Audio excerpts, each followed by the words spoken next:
Friends నమస్తే అండి. Welcome back to Shri Gayatri home food. ముందుగా ప్రేక్షకులందరికీ తొలి ఏకాదశి శుభాకాంక్షలండి. హిందువుల తొలి పండుగ ఖ్యాతి చెందినటువంటి తొలి ఏకాదశిని ప్రతి సంవత్సరం ఆషాఢ శుక్ల ఏకాదశిని తొలి ఏకాదశిగా జరుపుకుంటారు. ఈ తొలి ఏకాదశి పండుగకు చిన్నప్పుడు ప్రతి సంవత్సరం అమ్మ ఇంట్లో ప్రథమ పూజ్యుడైనటువంటి గణనాథునికి ప్రీతికరమైనటువంటి ఆవిరి కుడుముల నైవేద్యాన్ని ప్రిపేర్ చేసి ఆ దేవుడికి నివేదించి పలహారంగా తీసుకునేవాళ్ళము. ఈ ఆవిరి కుడుములు అనేవి చాలా చాలా ఆరోగ్యానికి మేలు కూడా చేస్తాయి. మరి ఈ ఆవిరి కుడుములు ఎలా చేయాలో దాని ప్రాసెస్ ఏంటో స్టెప్ బై స్టెప్ ఈ వీడియోలో చూపిస్తాను. మరి ఇక లేట్ చేయకుండా చూసేయండి. ఆవిరి కుడుముల కోసం మనం ముందుగా బియ్యం రవ్వ అనేది తీసుకోవాలి. వీటిని కుక్ చేసుకోవడానికి స్టవ్ మీద ఒక బౌల్ పెట్టుకుని మనం ఏ కప్తో అయితే బియ్యం రవ్వ తీసుకున్నామో అదే కప్తో 2 కప్స్ వరకు వాటర్ యాడ్ చేసుకోవాలి. ఇలా కప్ కొలతతో పర్ఫెక్ట్‌గా మనం ప్రిపేర్ చేస్తే కుడుములు అనేవి పర్ఫెక్ట్‌గా మంచి రుచిగా రెడీ అవుతాయి. ఇక్కడ మనం తీసుకున్న ఒక కప్‌కి 2 కప్స్ వరకు వాటర్, అలాగే 1 టీ స్పూన్ వరకు జీలకర్ర, ఒక పావు కప్పు వరకు శనగపప్పుని హాఫ్ అన్ అవర్ వరకు నానబెట్టి ఉంచుకొని ఈ శనగపప్పుని యాడ్ చేసుకోవాలి. ఇలా నానబెట్టి ఉంచుకోవడం వల్ల మనకి పప్పు అనేది తొందరగా కుక్ అవుతుంది.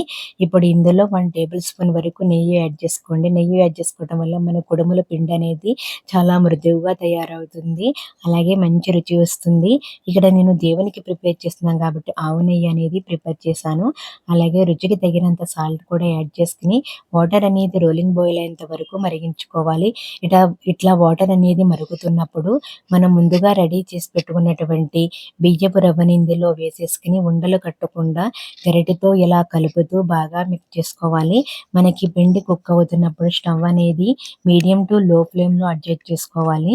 మనకి పిండి మాడిపోయే ఛాన్సెస్ ఉంటది. మధ్య మధ్యలో ఇలా గరిటెతో కలుపుతూ పిండిని ఒక 5-10 మినిట్స్ వరకు కుక్ చేసుకుంటూ ఉండాలి. ఇలా మధ్య మధ్యలో కలుపుతూ ఇలా లిడ్ పెట్టేసుకుని లోపలే పిండి బాగా మగ్గేంత వరకు ఉడికించుకున్న తర్వాత కొద్దిసేపు కుక్ అయిన తర్వాత ఇందులో ఒక పావు కప్పు వరకు పచ్చి కొబ్బరి తురుము యాడ్ చేసుకోవాలి. మనకి పచ్చి కొబ్బరి తురుమే మంచి రుచినిస్తుంది ఈ కుడుములకి.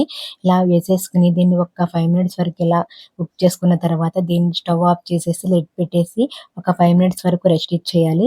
ఇలా రెస్ట్ ఇచ్చేసిన తర్వాత దీన్ని వేరే ఒక బౌల్‌లోకి ట్రాన్స్‌ఫర్ చేసుకొని పిండి మొత్తాన్ని ఈ రవ్వని మొత్తాన్ని కూల్ చేసుకున్న తర్వాత చేతితో ఇలా బాగా మెత్తగా అయ్యేంత వరకు ప్రెస్ చేసుకోవాలి. ఇలా ప్రెస్ చేసుకున్న తర్వాత చేతికి కొంచెం వాటర్ అద్దుకుంటూ చిన్న చిన్నగా కుడుముల్లాగా ప్రిపేర్ చేసేసుకోవాలి. చూసారు కదా మనకి పిండి అయితే చాలా మృదువుగా ఉంది. మనం నెయ్యి వేసుకోవటం వల్ల. ఇప్పుడు మనం చేతితో ఇలా కొంచెం కొంచెంగా పిండిని తీసుకుని నచ్చిన సైజులో నచ్చిన విధంగా ఇలా 1 బై 1 ఉండ్రాలనేది ప్రిపేర్ చేసేసుకుని మనం వీటిని ఆవిరి మీద ఒక 10-15 మినిట్స్ వరకు కుక్ చేసుకుంటే ఎంతో రుచిగా అలాగే ఆరోగ్యానికి ఆరోగ్యాన్ని అందించేటువంటి ఆవిరి కుడుములైతే రెడీ అయిపోతాయి. మనకి ఇక్కడ కుడుములు ప్రిపేర్ చేసుకున్నాం. ఇప్పుడు వాటిని స్టీమ్ చేసుకుందాం. స్టీమ్ చేసుకోవటానికి ఒక ఇడ్లీ బౌల్ అనేది తీసుకుని దాంట్లో స్టీమ్ చేసుకుంటున్నాను నేను ఇక్కడ. ఇడ్లీ బౌల్‌లో పాత్రలో 1 గ్లాస్ వరకు వాటర్ యాడ్ చేసుకొని ఇడ్లీ స్టాండ్‌లో ఒక చిన్న క్లాత్ అనేది వేసేసుకొని మనం ప్రిపేర్ చేసుకున్నటువంటి ఈ కుడుముల్ని ఇందులో 1 బై 1 సెట్ చేసేసుకొని స్టవ్ మీద పెట్టేసుకొని ఒక 10-15 మినిట్స్ వరకు కుక్ చేసుకోవాలి. మన హిందువులకు ఈ తొలి ఏకాదశి తొలి పండగ. ఈ తొలి ఏకాదశి నుంచే పండుగలనేవి మొదలవుతాయి. పండుగల వాతావరణము, హడావిడి అనేది మొదలవుతా ఉంటాది. వరలక్ష్మి వ్రతము, వినాయక చవితి, దసరా, దీపావళి ఇలా వరుసగా ఒక్కొక్క పండుగలనేది మనం చేసుకుంటూ ఉంటాము. మనకిప్పుడు ఒక 15 మినిట్స్ వరకు అయితే ఈ కుడుముల్ని కుక్ చేసుకున్నాము. ఇలా కుక్ అయిందో లేదో చెక్ చేసుకోవడానికి కొంచెం వాటర్ చేతికి అద్దుకొని టచ్ చేస్తే మనకి పిండి అనేది ఏమాత్రం అంటుకోకుండా ఉంటే పర్ఫెక్ట్‌గా కుక్ అయినట్టు.